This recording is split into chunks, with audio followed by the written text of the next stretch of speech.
बऱ्याच वेळा क्लिनिकमध्ये विचारला जाणारा एक कॉमन प्रश्न, अँझायटीमुळे पोटाचे विकार होतात की पोटामुळे अँझायटी होते? अहो हे म्हणजे असं झालं कोंबडा आधी की अंड? उत्तर आहे दोन्ही. आपला मेंदू आणि आतडे सतत एकमेकांशी बोलत असतात. यालाच गट ब्रेन ऍक्सिस म्हणतात.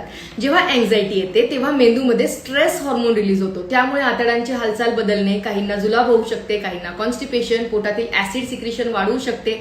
आतडी वेदनांना जास्त संवेदनशील होऊ शकतात. त्यामुळे अगदी थोडासा गॅस सुद्धा खूप त्रासदायक वाटू शकतो. दुसरी बाजू, जेव्हा पोट बिघडतं तेव्हा पोटातले गुड बॅक्टेरिया म्हणजे त्यांच्यामध्ये बदल होतो. हे बॅक्टेरिया सिरोटोनिन, गाबा यासारखे ब्रेन केमिकल्सच्या निर्मितीवर अप्रत्यक्ष परिणाम करतात. सततचे इन्फ्लामेशन, गटमधून जाणारे सिग्नल मेंदूपर्यंत पोहोचतात. त्यामुळे अँझायटी वाढू शकते.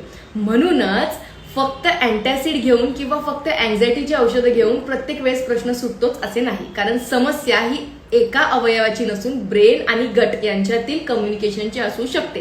अँझायटी बद्दल योग्य मार्गदर्शन किंवा उपचारांची माहिती हवी असल्यास अँझायटी असं कमेंट करा. माझी टीम तुमच्याशी संपर्क साधेल आणि शेअर करायचा आहे हा व्हिडिओ जे अँझायटीने त्रस्त आहेत त्यांच्यासोबत.